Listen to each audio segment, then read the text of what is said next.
Controversy নিয়ে পুরো total ইউটিউবে প্রচুর ভিডিও আছে, কিন্তু আমি এখন যে তোমাদের যুক্তি দিয়ে যে কথাগুলো বলবো, যদি তোমাদের কাছে যদি যুক্তি থাকে বা দম থাকে তাহলে কমেন্টে রিপ্লাই দিও, ভুলভাল কমেন্ট কেউ করবে না। এই যুক্তিগুলো 1 2 3 4 বলে দেখাবো যে এতগুলো যুক্তি তোমার, এতগুলো একদম লজিক দিয়ে।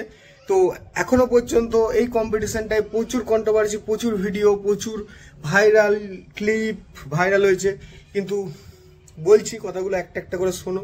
তো প্রচুর ভুল কমেন্ট আসছে, মানে যাদের সাউন্ডের প্রতি বেসিক 1% নলেজটুকু নেই, একদম যারা মানে কম্পিটিশন বোঝেই না, মানে পালচাল কিছু একটা লিখে দিলেই হলো আর কি, সেই সমস্ত পাগলদের জন্য অনলি এই ভিডিওটা, যাদের মেন্টালি প্রবলেম আছে, যাদের সেই মেন্টাল প্রবলেমটাকে ঠিক করে দেওয়ার জন্য। তো আমি একদম কোনো সেটআপের পক্ষ নিয়ে নয়, একদম যুক্তিসঙ্গত কয়েকটা কথা বলবো, শুধুমাত্র এই সমস্ত পাবলিকগুলোকে যারা পুরো মানে ভাটের মতো কমেন্ট করছে বা ভাটের মতো যেখানে গিয়ে ভুলভাল লিখছে, তো তাদের জন্য তো শুরু করছি। 1 নম্বর কথা হচ্ছে যে বেশি সেটআপ কম সেটআপ, গোডাউন খালি গোডাউন ভর্তি, এটা কথা আছে। তো প্রথম যুক্তি হচ্ছে বেলপাহাড়িতে পাওয়ার মিউজিকের বেশি সেটআপ লাগিয়েছিল বলে কিন্তু সার্জেন তার শুরু করেছিল বলে ডিজে সার্জেন তারপর থেকে বেশি সেটআপ লাগাচ্ছে, প্রথম কথা। 1 নম্বর কথা, প্রথম কম্পিটিশন ছিল ডিজে সার্জেনের সাথে পাওয়ারে, সেটা হচ্ছে বেলপাহাড়িতে। তখন কে কি সেটআপ লাগাবে বা কি লাগাবে জানেনি, তখন কিন্তু অনেকটাই বেশি সেটআপ ছিল পাওয়ারের বেলপাহাড়িতে। তারপর পাট্টামুন্ডায় কম্পিটিশনের পাওয়ার পাচ্ছে ডিজে সার্জেনের, কম্পিটিশনটা ফুলফিল হয়নি, সেখানে কার বেশি সেটআপ ছিল, সেটা হচ্ছে ডিজে সার্জেনের, অনেক বেশি সেটআপ, অনেক বেশি স্পিকারের সেটআপ ছিল। তারপর দ্বিতীয় কম্পিটিশন হয় উড়িষ্যা মোটরমেলা, সেখানেও প্রায় ডবল 104 ভার্সেস 168, প্রায় ডবল স্পিকারের সেটআপ ছিল ডিজে সার্জেনের। তার মানে একবার ভার্সেস দুবার, মানে একবার পাওয়ার মিউজিকের বেশি সেটআপ ছিল ভার্সেস দুবার অলরেডি ডিজে সার্জেনের কমপ্লিট হয়ে গেছে বেশি সেটআপ লাগানো, মানে এখন 1 স্টেপ ডিজে সার্জেন বেশি সেটআপ লাগানোতে এগিয়ে আছে, 1 স্টেপ এগিয়ে আছে বেশি সেটআপ লাগানোতে। তো তোমরা বেশি সেটআপ, ডবল সেটআপ, বেশি সেটআপ, স্পিকার বেশি, এটা নিয়ে বারবার কমেন্ট করো। তো প্রথম কথা বলে রাখি, বেলপাহাড়িতে পাওয়ারের বেশি সেটআপ ছিল, তারপর কিন্তু দুবার অলরেডি বেশি সেটআপ লাগানো হয়ে গেছে ডিজে সার্জেনের। কি হ্যাঁ কি না, হ্যাঁ কি না এটা উত্তর দেবে কমেন্টে গিয়ে। তো দ্বিতীয় কথা, কদিন আগে কম্পিটিশন হয়েছিল ডিজে সার্জেনের সাথে ডিজে শশীর, সেটা হচ্ছে শিবরাত্রি উপলক্ষে। তো সেই সময় কিন্তু কম্পিটিশন চলাকালীন ছোট মতো একটা কম্পিটিশন হয়েছিল, অল্প সেটআপ ছিল। কম্পিটিশন চলাকালীন কিন্তু সেখানে ডিজে শশীর কিন্তু ডিজিতে প্রবলেম হওয়ার কারণে সেটআপ কিন্তু বন্ধ হয়ে যায় কম্পিটিশন করতে করতে। তো তখন কম্পিটিশন করার ঠিক 5 থেকে 10 মিনিটের মধ্যে কিন্তু তোমার ডিজে সার্জেনের তরফ থেকে আব হো গেয়া বলে দুবার তোমার মাইক্রোফোনে অ্যানাউন্সমেন্ট এসেছিল। তারপরে কিন্তু গান টান লাগিয়ে বা কন্ট্রোভার্সি যা হোক ছেড়ে দাও, তারপরে কিন্তু সেটআপ বন্ধ করে দেওয়া হয় বা কম্পিটিশন শেষ করে দেওয়া হয়। তখন কিন্তু ডিজে শশীকে টাইম দেওয়া হয়নি, তোমার ডিজিটা ঠিক করে 10 মিনিটও টাইম দেওয়া হয়নি তোমার ডিজিটা ঠিক করার জন্য বা ডিজির প্রবলেমটাকে সলভ করার জন্য।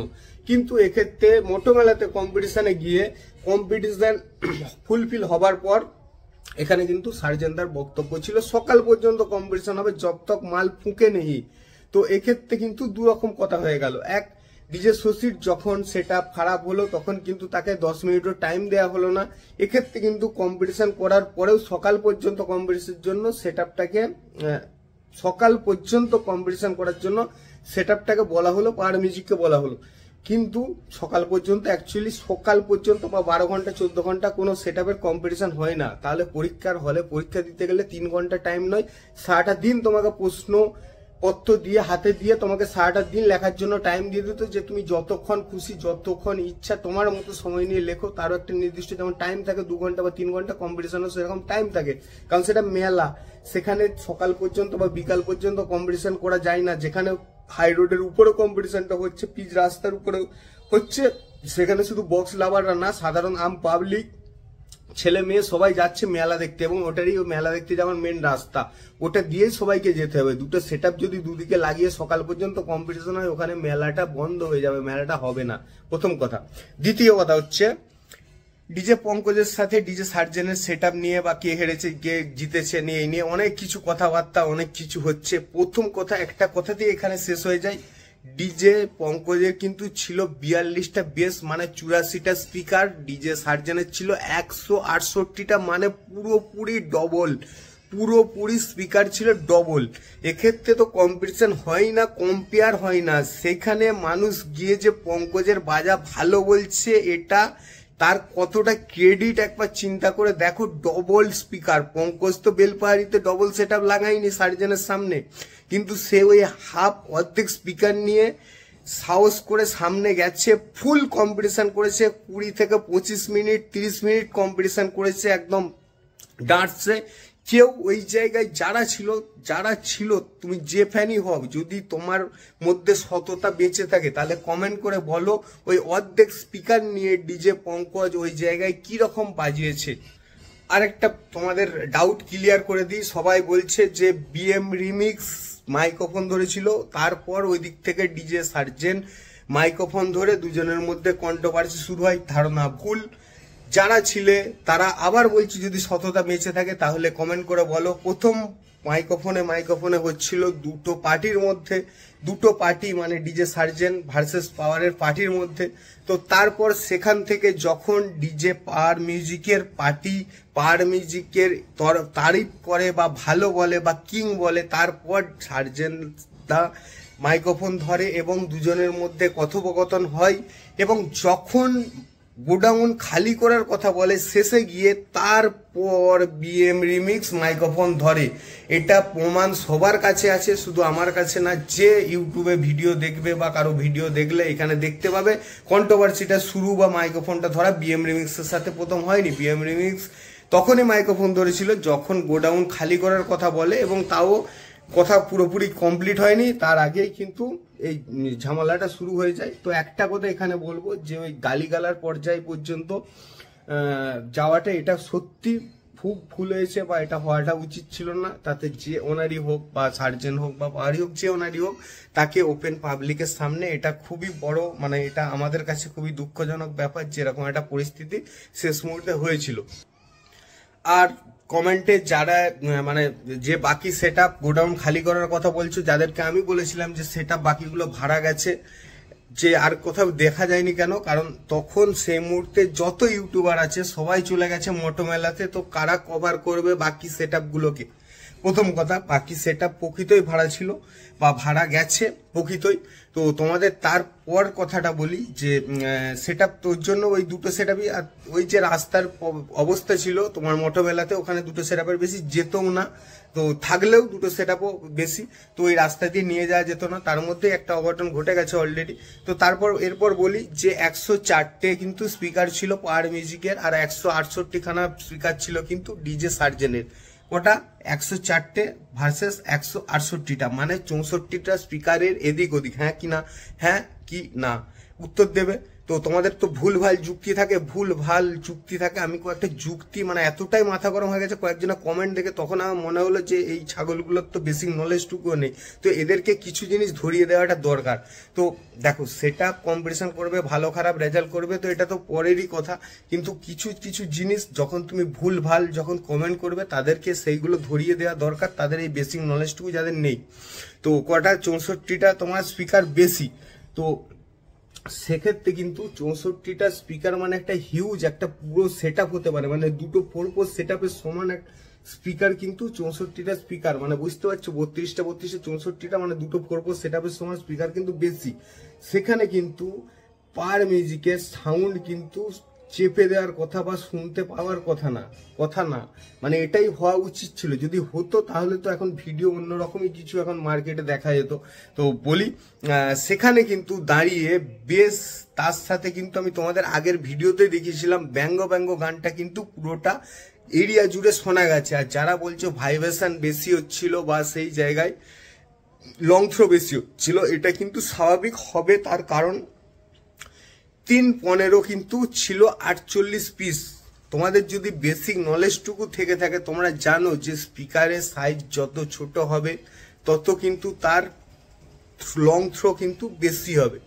আর যত স্পিকারের সাইজ বড় হবে তার ওয়েট বেশি হবে এবং সাউন্ডটা লং থ্রো মানে ছুটবে কম সাউন্ডটা।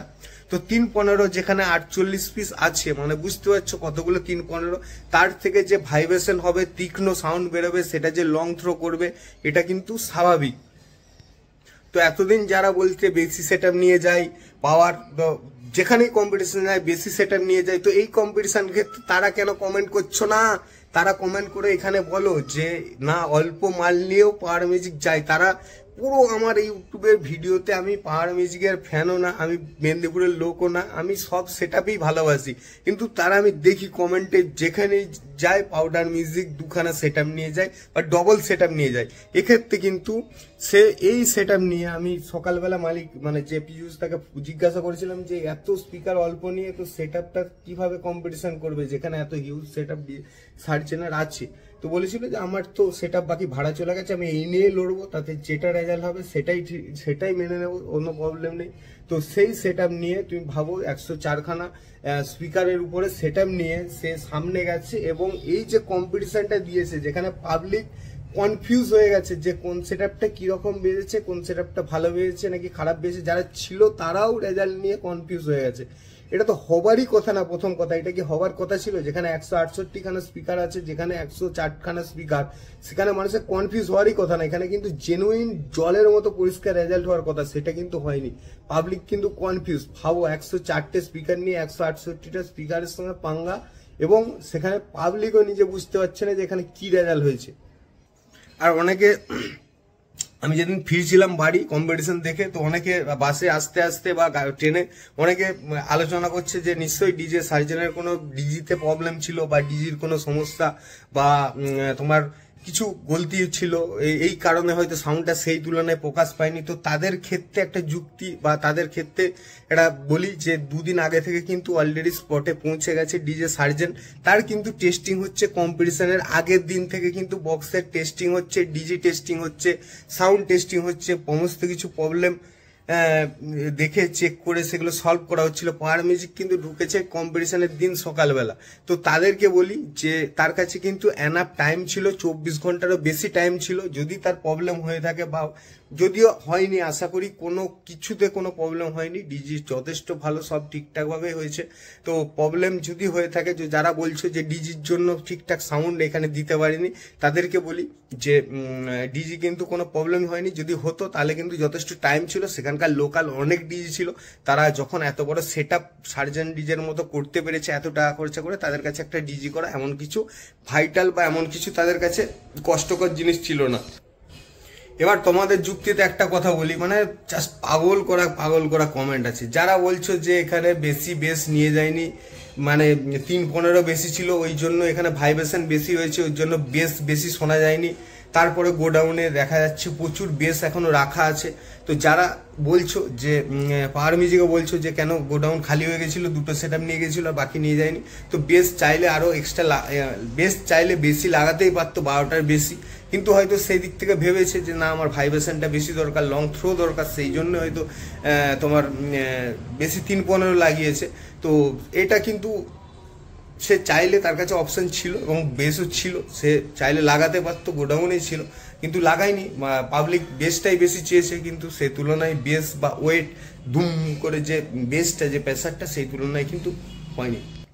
পারলে জবাব দিও, যুক্তি দিয়ে জবাব দিও পারলে, মানে এটা আমার কাছেও বড় প্রশ্ন। আর যদি তোমাদের আরো কিছু প্রশ্ন থাকে আমাকে প্রশ্ন করো কম্পিটিশনটা নিয়ে। তো আমার মনে হয়েছে অনেক ভুলভাল কমেন্ট আসছে, যেগুলো আশা করি ডিজে সার্জেনের তরফ থেকেও যেগুলো তারা সাপোর্ট করে না। কারণ যেমন বেস মেরে বেস দিয়ে ঠেলা উল্টে গেছে বা গাড়ি উল্টে দিয়েছে বক্সের, তো এটা নিয়ে ক্লিয়ার ভিডিও বানিয়ে দিয়েছে যে না এসব কোনো কিছুই হয়নি।